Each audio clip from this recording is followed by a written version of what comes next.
Lili, kamu tau gak ada tugas video?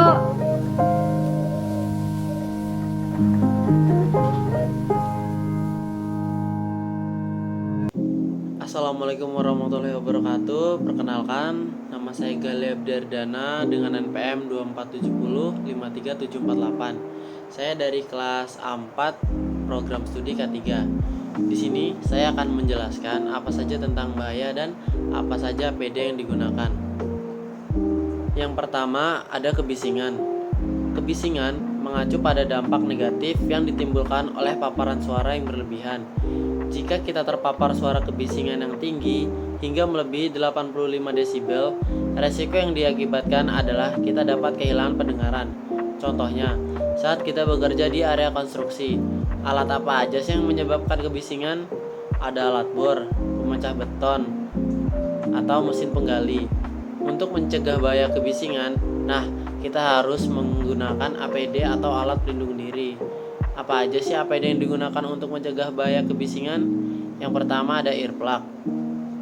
Earplug adalah alat pelindung pendengaran yang dimasukkan ke dalam lubang telinga.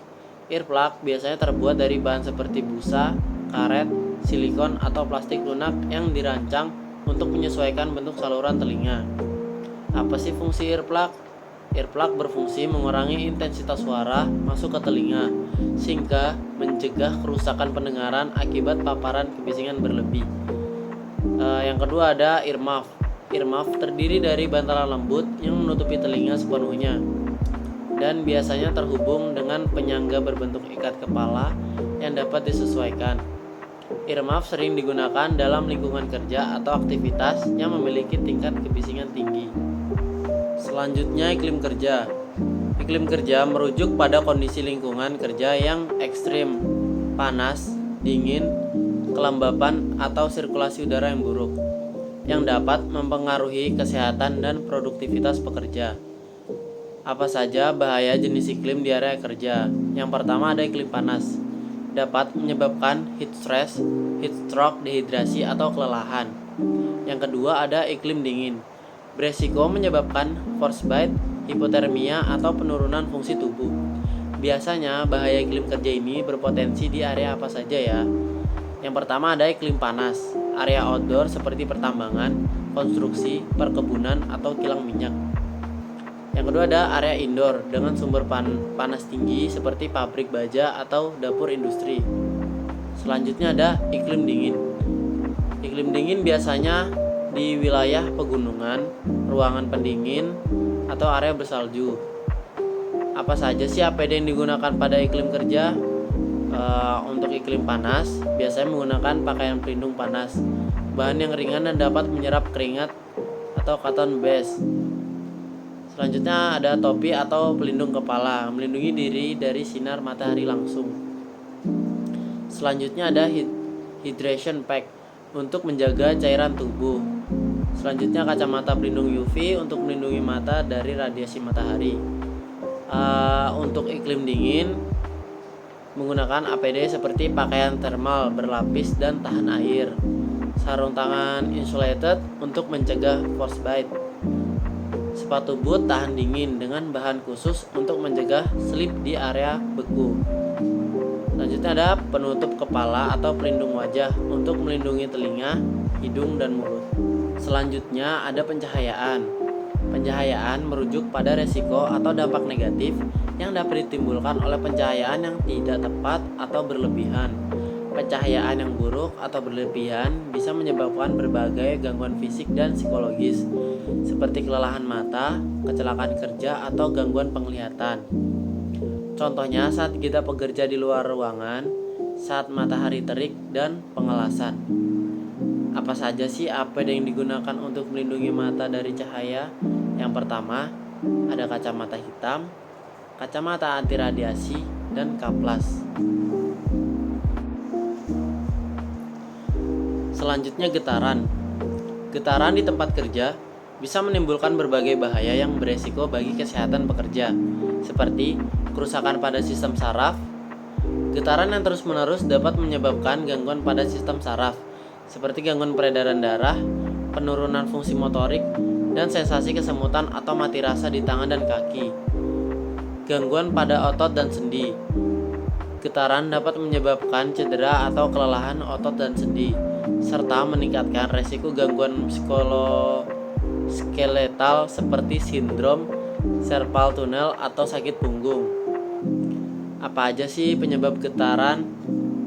Yang pertama ada alat perkakas listrik seperti mesin bor, gergaji tangan, dan alat pemotong dapat menyebabkan getaran yang tinggi.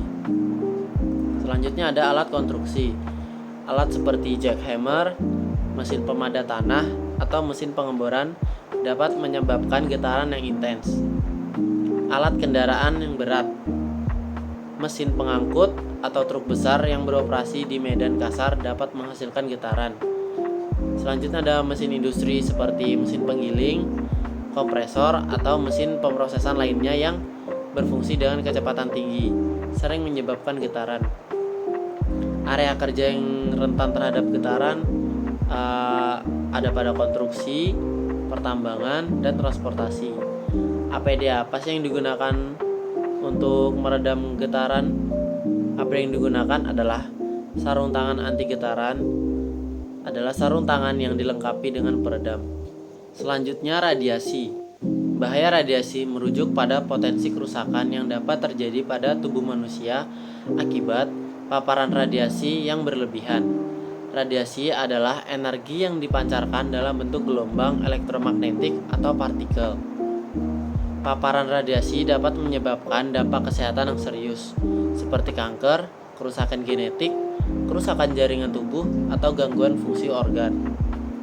Contohnya, saat kita bekerja di area fasilitas medis seperti rumah sakit atau klinik yang menggunakan peralatan medis seperti sinar X, CT scan, atau alat radioterapi. Selanjutnya, industri nuklir, tempat di mana bahan radioaktif digunakan untuk pembangkit energi, penelitian, atau aplikasi industri lainnya. APD yang digunakan untuk melindungi kita dari radiasi adalah apron. Apron sendiri adalah pelindung timbal yang sering disebut apron timbal.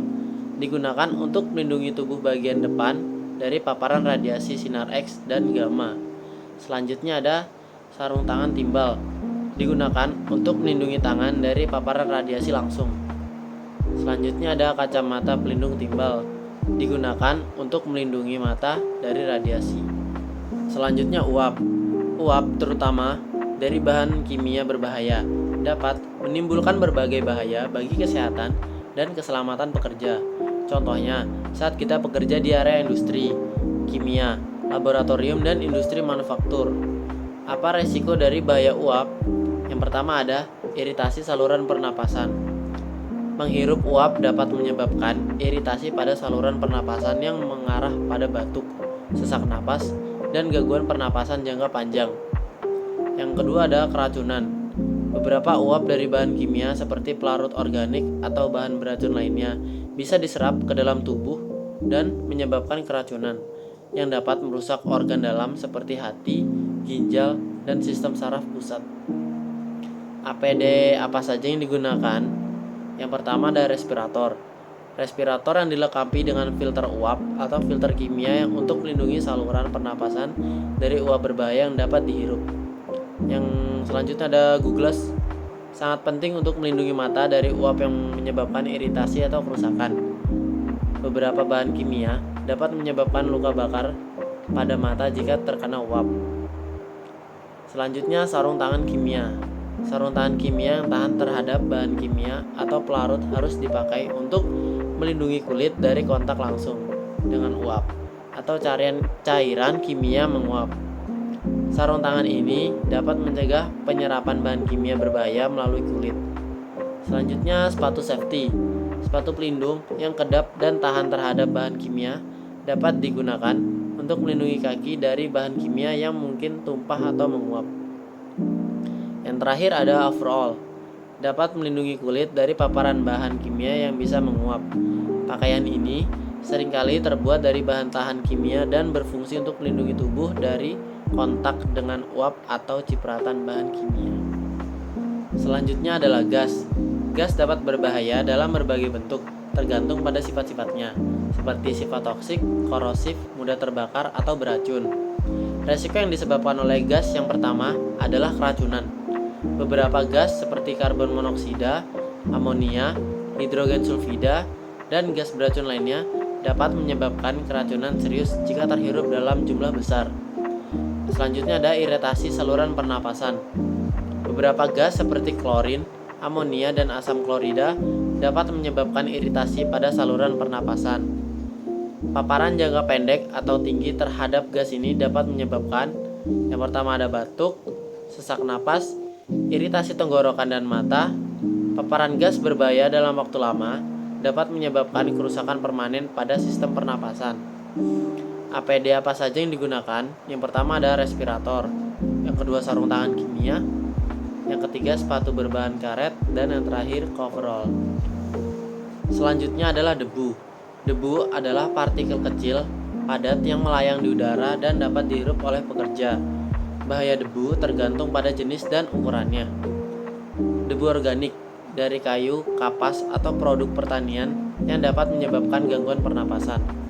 Ada debu anorganik dari logam, batu, atau mineral yang beresiko merusak paru-paru. Jika kita terlalu banyak menghirup debu, akan menyebabkan kesehatan pernapasan seperti pneumokoniosis, penyakit paru-paru akibat debu, seperti silikosis atau asbestosis. Selanjutnya ada bronkitis kronis akibat paparan debu dalam jangka panjang. Selanjutnya ada asma atau alergi terutama dari debu organik. Debu juga dapat membuat iritasi kulit dan mata.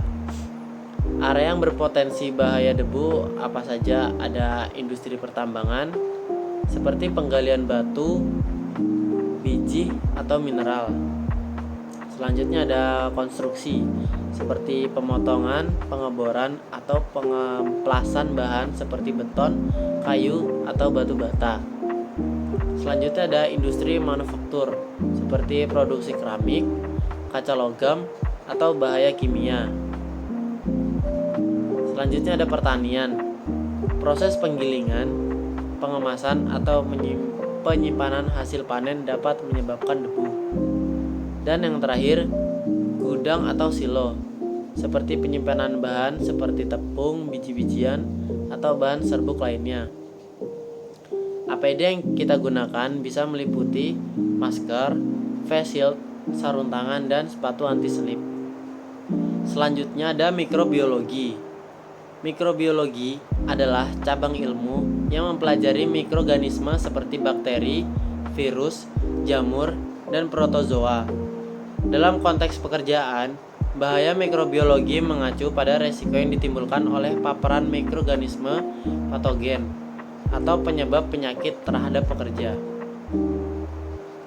Resiko yang ditimbulkan mikrobiologi dapat menyebabkan yang pertama infeksi, seperti infeksi bakteri, misalnya Mycobacterium tuberculosis, Escherichia coli. Infeksi saluran pencernaan dan salmonella, keracunan makanan.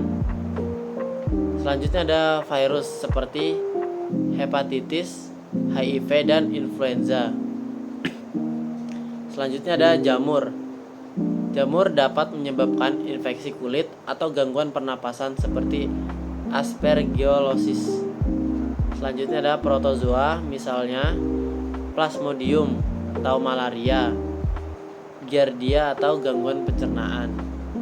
Selanjutnya ada alergi atau hipersensitivitas akibat paparan alergen dari jamur atau bakteri tertentu. Selanjutnya ada kontaminasi silang, menyebarkan mikroorganisme dari satu lingkungan ke lingkungan lain, terutama di sektor kesehatan atau laboratorium. Area yang berpotensi dengan bahaya mikrobiologi meliputi fasilitas medis dan kesehatan seperti rumah sakit, klinik, laboratorium, atau unit perawatan intensif. Selanjutnya ada industri makanan dan minuman, seperti produksi, pengolahan, dan penyimpanan. Makanan atau minuman, tempat resiko kontaminasi mikroorganisme tinggi. Selanjutnya ada pertanian dan peternakan, area dengan hewan ternak yang berpotensi membawa bakteri, virus, atau parasit zoonosis. Selanjutnya ada industri farmasi, produksi obat atau vaksin yang melibatkan mikroorganisme area dengan pengelolaan limbah, tempat pembuangan limbah medis atau limbah organik. APD apa saja yang digunakan? APD yang digunakan untuk mencegah kontak langsung dengan mikroorganisme berbahaya. Yang pertama ada pelindung pernapasan, masker medis atau bedah, seperti untuk perlindungan dasar. Selanjutnya ada respirator N95 atau N99 untuk melindungi diri dari mikroorganisme yang ditularkan melalui udara seperti tuberkulosis. Selanjutnya ada self-contained breathing apparatus untuk situasi dengan risiko tinggi aerosol infeksius. Selanjutnya ada pelindung tubuh seperti coverall atau hazmat suit untuk melindungi tubuh dari kontak langsung. Selanjutnya ada baju lab untuk lingkungan beresiko rendah seperti sarung tangan, nitril atau latex khususnya di laboratorium atau fasilitas medis. Sarung tangan berlapis untuk menangani bahan biologis berbahaya. Perlindungan mata dan wajah seperti goggles atau face shield untuk melindungi dari percikan cairan yang mengandung mikroorganisme.